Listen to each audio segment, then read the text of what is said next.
ਲਹਿੰਦੇ ਪੰਜਾਬ ਤੋਂ ਮੈਂ ਤੁਹਾਡਾ ਹੋਸਟ ਮੈਰ ਵਕਾਰ ਅਨਵਰ ਸਾਂਗਲਾ ਹਿੱਲ ਦੇ ਪਿੰਡ ਚੱਕ ਨੰਬਰ 117 ਦੇ ਵਿੱਚ ਦਿਲ ਦਹਿਲਾ ਦੇਣ ਵਾਲਾ ਵਾਕਿਆ ਰਿਪੋਰਟ ਹੁੰਦਾ ਹੈ ਜਿੰਦੇ ਵਿੱਚ ਦੋ ਨੌਜਵਾਨ ਲੜਕੀ ਤੇ ਲੜਕਾ ਪਸੰਦ ਦੀ ਸ਼ਾਦੀ ਨਾ ਹੋਣ ਤੇ ਆਪਦੀ ਜਾਨ ਦਾ ਖਾਤਮਾ ਕਰ ਲੈਂਦੇ ਨੇ। ਇਹ ਸਾਰਾ ਦਿਲ ਦਹਿਲਾ ਦੇਣ ਵਾਲਾ ਵਾਕਿਆ ਕਿਸ ਤਰ੍ਹਾਂ ਰਿਪੋਰਟ ਹੋਇਆ ਹੈ ਅੱਜ ਦੇ ਵਲੌਗ ਦੇ ਵਿੱਚ ਤੁਹਾਨੂੰ ਦੱਸਾਂਗੇ।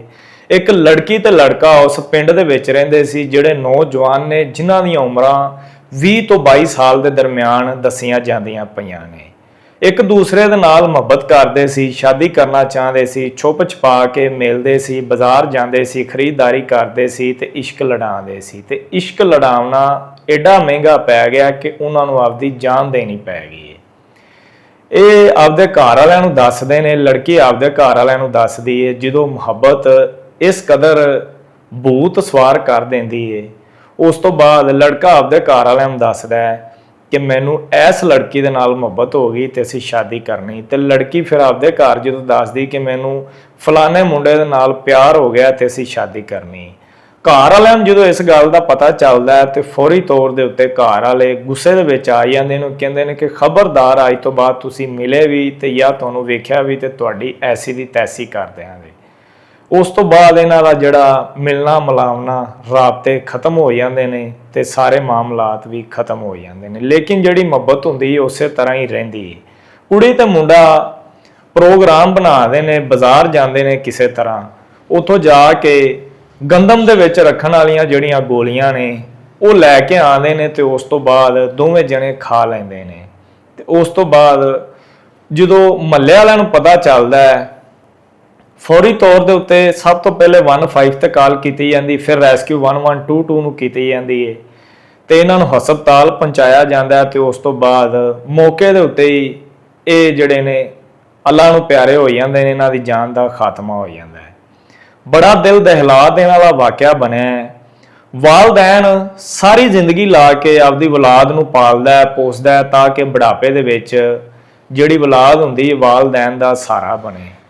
ਲੇਕਿਨ ਜਦੋਂ ਆਸ਼ਕੀ ਮਸ਼ੂਕੀ ਦਾ ਭੂਤ ਸਿਰ ਤੇ ਚੜ ਜਾਂਦਾ ਹੈ ਉਸ ਟਾਈਮ ਫਿਰ ਜਿਹੜੇ ਮਾਂ-ਪਿਓ ਨੇ ਪਾਲਿਆ ਹੁੰਦਾ ਹੈ ਔਲਾਦ ਉਹਨੂੰ ਵੀ ਭੁੱਲ ਜਾਂਦੀ ਹੈ। ਇਹ ਬੜੇ ਅਫਸੋਸ ਦੀ ਗੱਲ ਹੈ ਕਿ ਜਿਹੜੇ ਵਾਲਦੈਨ ਨੇ ਤੁਹਾਨੂੰ ਕਿ ਇੱਕ ਦਿਨ ਤੋਂ ਲੈ ਕੇ ਪਾਲਣਾ ਸ਼ੁਰੂ ਕਰਦੇ ਨੇ ਉਸ ਤੋਂ ਬਾਅਦ ਇੰਨੇ ਸਾਲ ਤੱਕ ਤੁਹਾਡੇ ਨਾਲ ਮੁਹੱਬਤ ਕਰਦੇ ਨੇ, ਤੁਸੀਂ ਉਹਨਾਂ ਦੇ ਨਹੀਂ ਬਣਦੇ। ਇੱਕ ਜਿਹੜੀ ਲੜਕੀ ਆਉਂਦੀ ਏ ਉਹਦੇ ਨਾਲ ਜੀ ਮੁਹੱਬਤ ਹੋ ਜਾਂਦੀ ਤੇ ਉਸ ਤੋਂ ਬਾਅਦ ਵਾਲਦੈਨ ਦਾ ਜਿਹੜਾ ਪਿਆਰ ਹੈ ਉਹ ਵੀ ਭੁੱਲ ਜਾਂਦਾ ਹੈ, ਲੜਕੀਆਂ ਨੂੰ ਵੀ ਤੇ ਲੜਕਿਆਂ ਨੂੰ ਵੀ।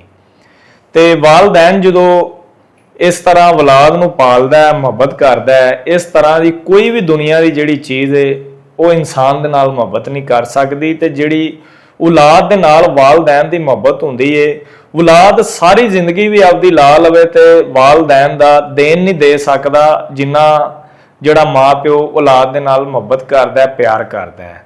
ਤੇ ਹਰ ਟਾਈਮ ਜਿਹੜੀ ਵਾਲਦਾ ਹੁੰਦੀ ਹੈ, ਵਾਲਦ ਹੁੰਦਾ ਹੈ, ਉਹ ਔਲਾਦ ਵਾਸਤੇ ਦੁਆਵਾਂ ਮੰਗਦਾ ਹੈ ਕਿ ਮੇਰੀ ਔਲਾਦ ਤਰੱਕੀ ਕਰੇ, ਚੰਗੇ ਰਾਹ ਤੇ ਚੱਲੇ।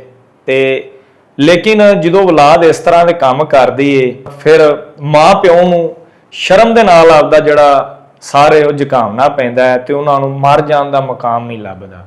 ਇਸੇ ਤਰ੍ਹਾਂ ਹੀ ਇਹ ਵਾਕਿਆ ਸੀ ਤੇ ਫਿਰ ਅੱਗੇ ਜਿਹੜੀ ਗੱਲ ਹੈ ਵੱਧਦੀ ਗਈ ਤੇ ਮੌਤ ਤੱਕ ਪਹੁੰਚ ਗਈ। ਉਸ ਤੋਂ ਬਾਅਦ ਹੁਣ ਜਦੋਂ ਇਹਨਾਂ ਦੀਆਂ ਲਾਸ਼ਾਂ ਉੱਥੇ ਪਹੁੰਚੀਆਂ ਨੇ ਤੇ ਇੱਕ ਜਿਹੜਾ ਕਹਿਰਾਮ ਹੈ ਪੂਰੇ ਪਿੰਡ ਦੇ ਵਿੱਚ ਮੱਚ ਗਿਆ ਹੈ, ਲੋਕਾਂ ਦੇ ਵਿੱਚ ਵੀ ਤਸ਼ਵੀਸ਼ ਦੀ ਲਹਿਰ ਪਾਈ ਜਾਂਦੀ ਪਈ ਹੈ। ਲੇਕਿਨ ਇਹਦੇ ਵਿੱਚ ਮੈਂ ਵਾਲਦੈਨ ਨੂੰ ਗਲਤ ਨਹੀਂ ਕਹਾਂਗਾ। ਵਾਲਦੈਨ ਕਿਉਂਕਿ ਕਦੀ ਵੀ ਨਹੀਂ ਚਾਹਦਾ ਕਿ ਔਲਾਦ ਜਿਹੜੀ ਹੈ ਉਹਨਾਂ ਵਾਸਤੇ ਬੁਰਾ ਹੋਵੇ ਜਾਂ ਚੰਗਾ ਨਾ ਹੋਵੇ, ਕਿਉਂਕਿ ਮਾਂ ਪਿਓ ਚਾਹਦਾ ਹੈ ਕਿ ਔਲਾਦ ਦਾ ਚੰਗੀ ਜਗ੍ਹਾ ਤੇ ਵਿਆਹ ਹੋਵੇ, ਮੇਰੀ ਬੇਟੀ ਦੀ ਜ਼ਿੰਦਗੀ ਚੰਗੀ ਹੋਵੇ, ਮੇਰੇ ਬੇਟੇ ਦੀ ਜ਼ਿੰਦਗੀ ਚੰਗੀ ਹੋਵੇ, ਉਹਨੂੰ ਪਰੇਸ਼ਾਨੀ ਦਾ ਸਾਹਮਣਾ ਨਾ ਕਰਨਾ ਪਵੇ, ਉਹਨੂੰ ਤਾਨੇ ਨਾ ਸੁਣਨੇ ਪੈਣ, ਸਮਾਨ ਦੀ ਪਾਰੀ, ਹੋਰ ਗੱਲਾਂ ਬਾਤਾਂ ਦੀ ਪਾਰੀ। ਲੇਕਿਨ ਜਦੋਂ ਔਲਾਦ ਆਪਦੇ ਫੈਸਲੇ ਆਪ ਕਰਨਾ ਸ਼ੁਰੂ ਕਰ ਦਿੰਦੀ ਫਿਰ ਇਸ ਤਰ੍ਹਾਂ ਦੇ ਅੰਜਾਮ ਬਣਦੇ ਨੇ ਜਿੰਦੇ ਵਿੱਚ ਕੀਮਤੀ ਜਾਨਾਂ ਚਲੀਆਂ ਜਾਂਦੀਆਂ ਨੇ। ਤੇ ਇਸੇ ਤਰ੍ਹਾਂ ਹੀ ਇਹ ਜਿਹੜਾ ਸਾਂਗਲਾ ਹਿੱਲ ਦੇ ਪਿੰਡ ਦੇ ਵਿੱਚ ਅਫਸੋਸਨਾਕ ਵਾਕਿਆ ਬਣਿਆ। ਉਸ ਤੋਂ ਬਾਅਦ ਵਾਲਦੈਨ ਹੁਣ ਸਾਰੀ ਜ਼ਿੰਦਗੀ ਰੋਵੇਗਾ ਤੇ ਇਹ ਜਿਹੜੇ ਨੇ ਇਹਨਾਂ ਨੇ ਆਸ਼ਕੀ ਮਸ਼ੂਕੀ ਦੇ ਵਿੱਚ ਆਪਦੀਆਂ ਜ਼ਿੰਦਗੀਆਂ ਜਿਹੜੀਆਂ ਨੇ ਉਹ ਖਤਮ ਕਰ ਲਈਆਂ ਨੇ। ਪਸੰਦ ਦੀ ਸ਼ਾਦੀ ਹੁੰਦੀ, ਕੁਛ ਦਿਨ ਦਾ ਸ਼ੌਕ ਹੁੰਦਾ ਤੇ ਉਸ ਤੋਂ ਬਾਅਦ ਫਿਰ ਜ਼ਵਾਲ ਵੀ ਸ਼ੁਰੂ ਹੋ ਜਾਂਦਾ ਹੈ।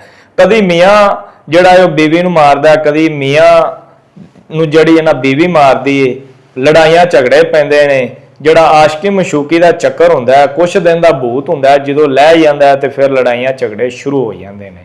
ਇਸ ਸਟੋਰੀ ਕਰਨ ਦਾ ਮਕਸਦ ਇਹ ਸੀ ਕਿ ਤੁਹਾਨੂੰ ਲੋਕਾਂ ਨੂੰ ਪਤਾ ਚੱਲੇ ਕਿ ਵਾਲਦੈਨ ਦੇ ਨਾਲ ਮੁਹੱਬਤ ਕਰਨਾ ਕਿੱਡਾ ਜ਼ਰੂਰੀ ਹੈ। ਅੱਜ ਦੇ ਪ੍ਰੋਗਰਾਮ ਤੋਂ ਮੈਨੂੰ ਦਿਓ ਇਜਾਜ਼ਤ। ਅੱਲਾ ਹਾਫਿਜ਼।